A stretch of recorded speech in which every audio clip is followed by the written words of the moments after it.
In March of this year, Hermès presented its autumn and winter collection in what one review described as a mossy woodland at twilight.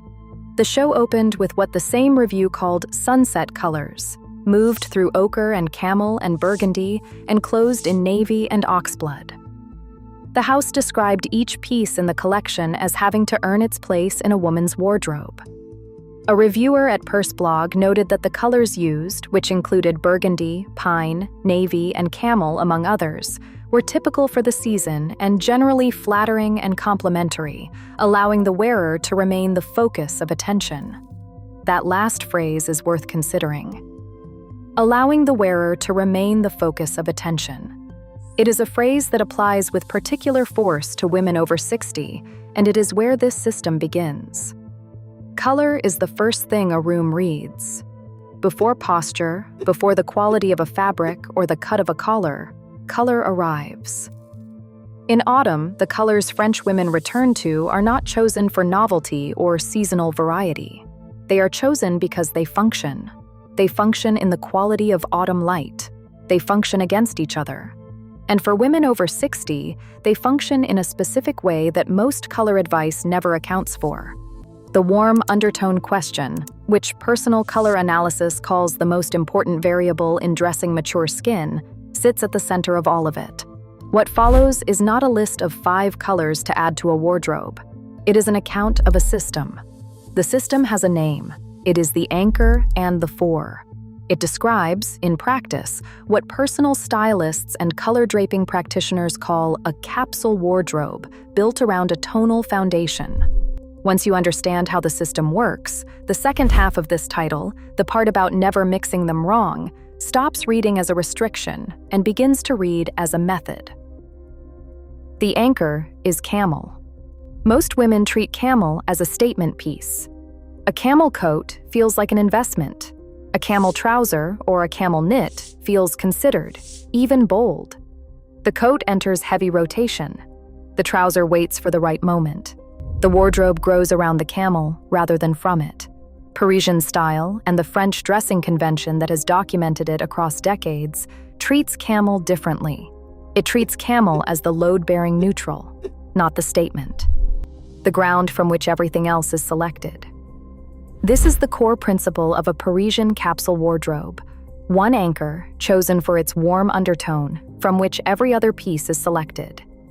The practical difference is this. When you treat camel as a statement piece, you buy it, and then you find other colors to complete the outfit. You reach for black because black pairs with everything.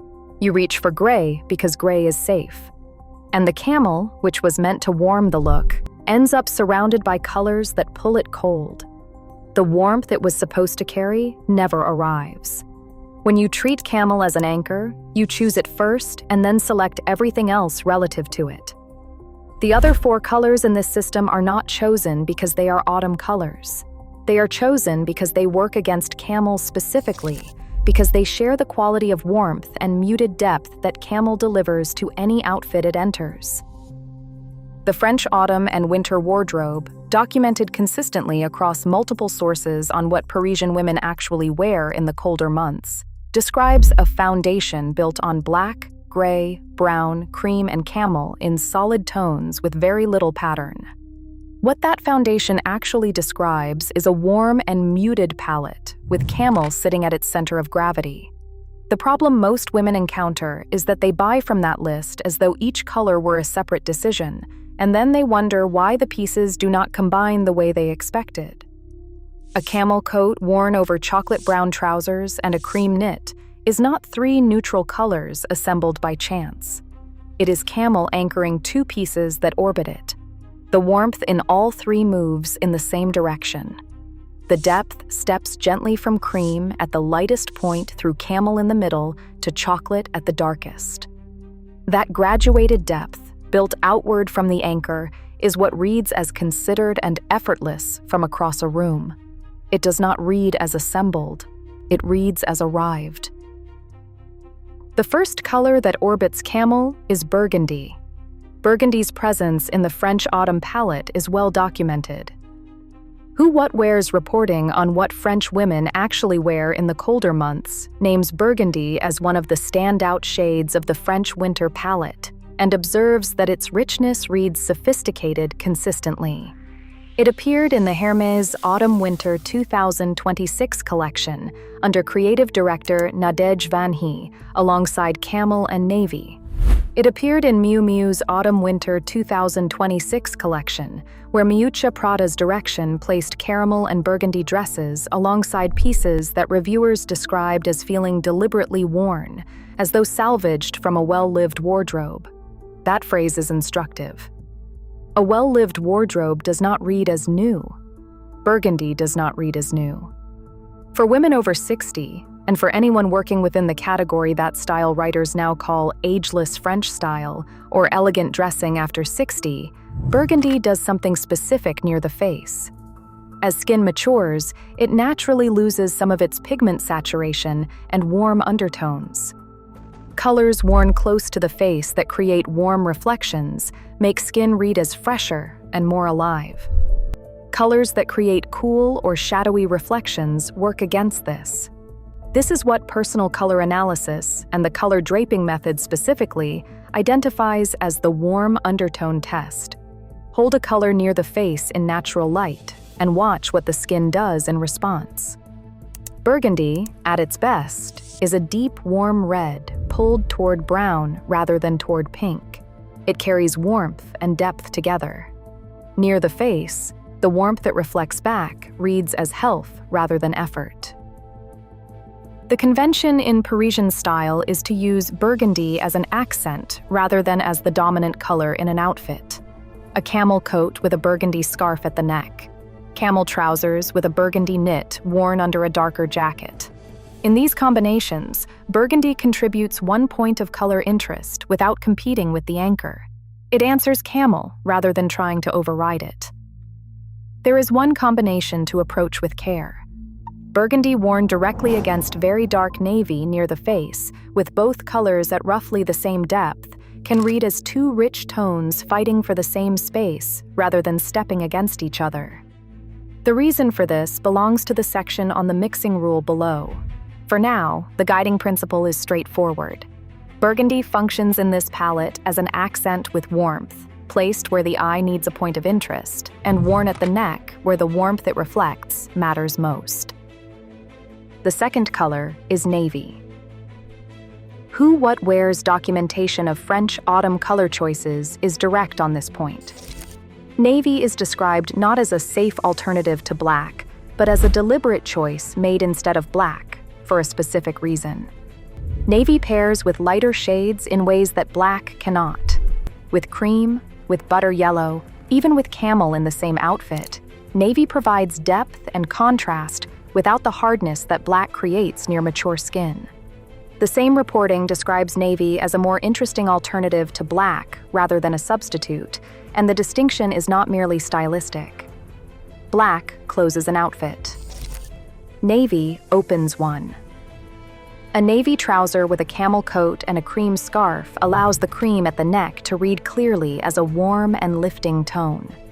The same outfit built around black trousers pushes the cream into sharper contrast, and that sharpness near the face works against rather than with a mature complexion.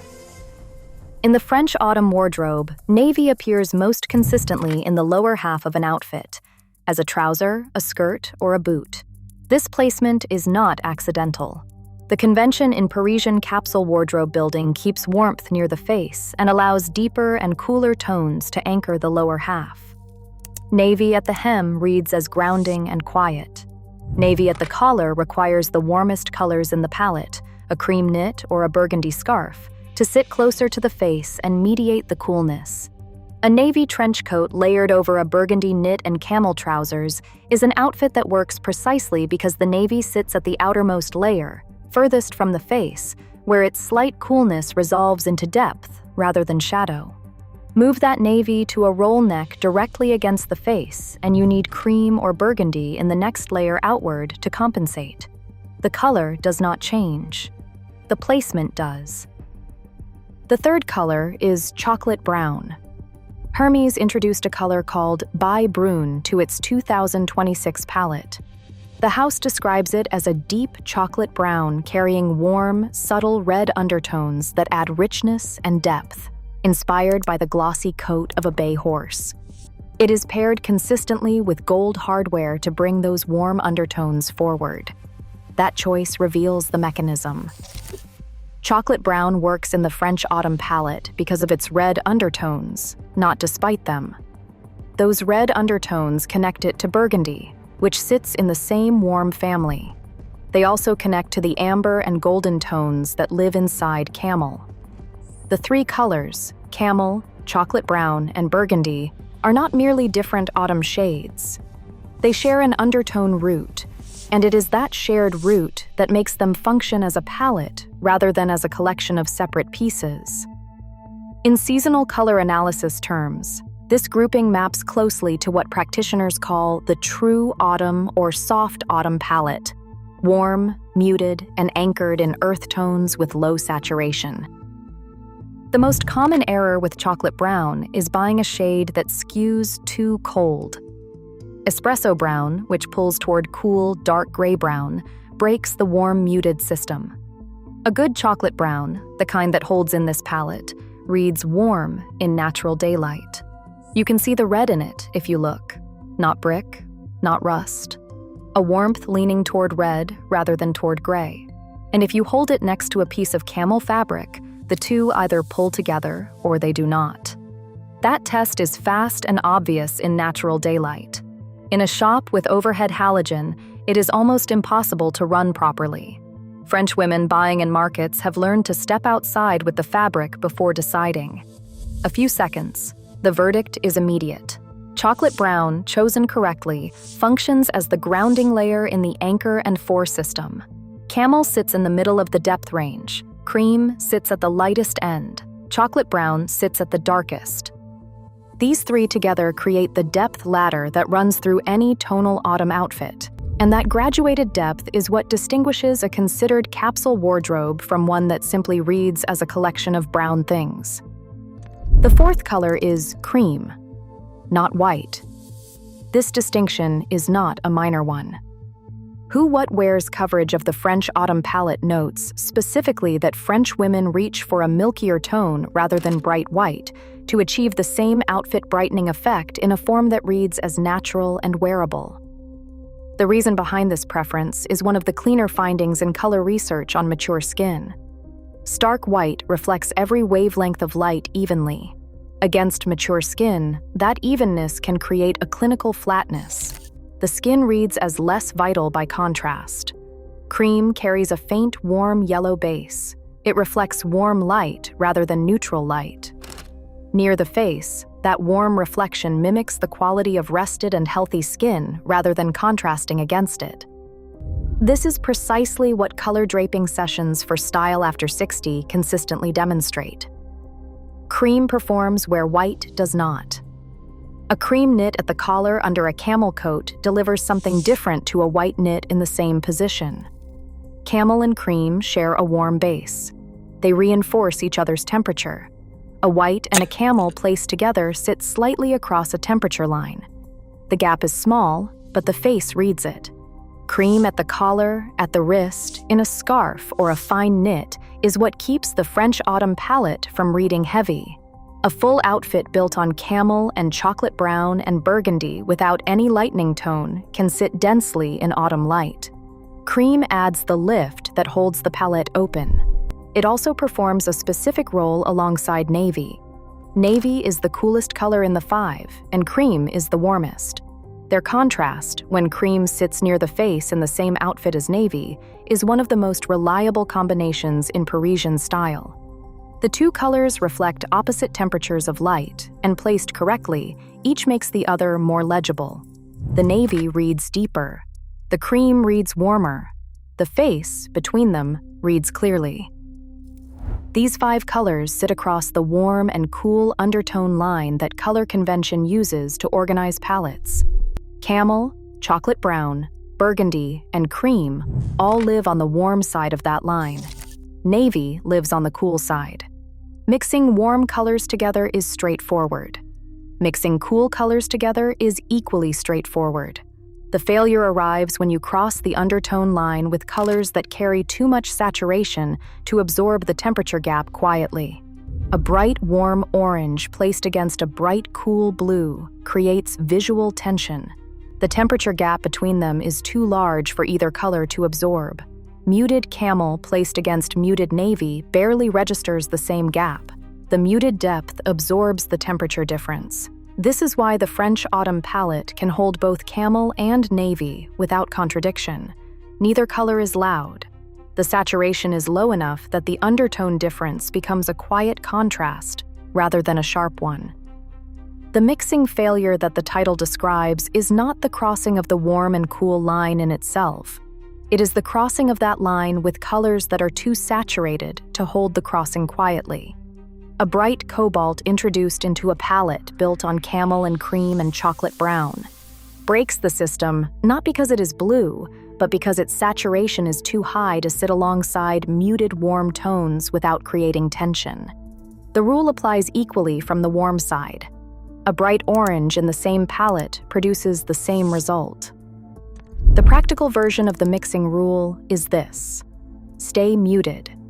When a cool color enters a warm palette, bring it in at the muted end of that cool family.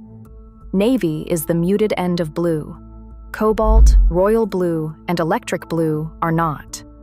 When you choose navy, you are choosing the version of blue that warm muted tones can absorb. The other versions they cannot. And then place warmth near the face. Outfit decisions made in a full-length mirror tend to start with what to wear on the body. Parisian style pays attention to placement differently. The warmest color in any outfit belongs at the neckline because warmth near the face is what a room reads first, before it reads anything else. In autumn, that means cream or burgundy at the collar, chocolate brown and navy anchoring the lower half. The depth step running downward, not upward. None of this is about autumn trends. The Hermès colors for 2026 were not chosen because they are new. The collection review that described those colors as typical for the season was using typical as a statement of function, not of limitation. The house that has arguably attended to how women dress for longer than almost any other returned to burgundy, navy, camel, and chocolate brown for autumn 2026 because the palette works, and its working is not a seasonal accident. The 5 colors earn their place because they are not competing with the woman wearing them. They are doing what the Hermès review described, allowing the wearer to remain the focus of attention. Camel is the anchor from which the other 4 are chosen. Saturation stays low across all 5. Warmth stays nearest the face. The system describes a capsule wardrobe in the truest sense of that phrase. 5 colors that function together completely, with nothing wasted and nothing missing. And for autumn 2026, Hermès chose the same 5 directions.